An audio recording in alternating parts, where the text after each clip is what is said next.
We're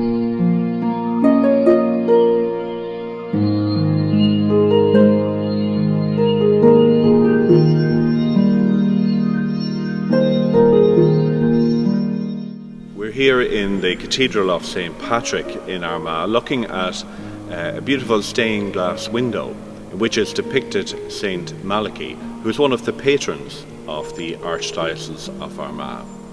Malachy was born here in the city in the year 1094, and he was ordained a priest in 1119. As a young man, St. Malachy was very devoted to his vocation, a very holy man, a man of great learning and a man of prayer. And that gift was noticed very early. He was, as a young priest, made vicar for the then Archbishop of the diocese, Archbishop Celsius. And indeed he administered the diocese for a number of years for Celsius when he was away. In 1124, that's not that long after he was ordained, he was made Bishop of Connor, and he became Archbishop of Armagh in 1132. So during his time as bishop, particularly here as Archbishop of Armagh, St. Malachy set about reforming the church in this diocese, but also across the island of Ireland, which had become fairly lax and disorganised for various different reasons. Malachy had spent long periods of study and reflection and prayer in his time preparing to be a priest, and indeed during his time as Bishop of Connor. And that was to help him to act in a very effective manner when he became Archbishop of Armagh. In fact, in just 5 years, he was able to turn the whole church around here in this diocese and make it fit for mission again.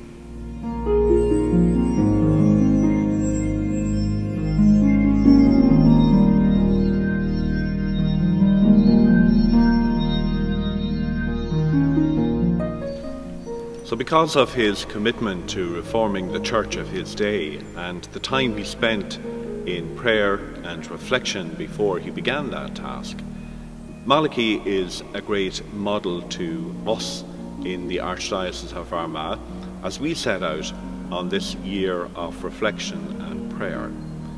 We are, during the coming year, imploring the Holy Spirit to be with us to discern our way forward as a diocese in very challenging and difficult times.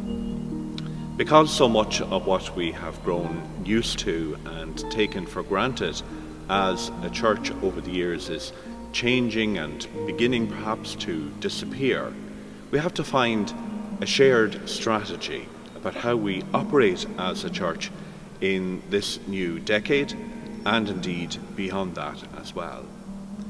We are going to be celebrating the 1600th anniversary of St. Patrick's arrival in Ireland in just 12 years' time, in 2032. And our reflection and our prayer during the coming year will in many ways set the foundation for the type of church that we want to see by then, in 2032. And we want to be able to see the mission of St. Patrick continue in this country, the faith that he brought to this country all those years ago. We want to see that continue to flourish in our own diocese and indeed throughout the island of Ireland in the years ahead and in the 21st century, so that we may continue to inspire and strengthen and comfort the people of this country.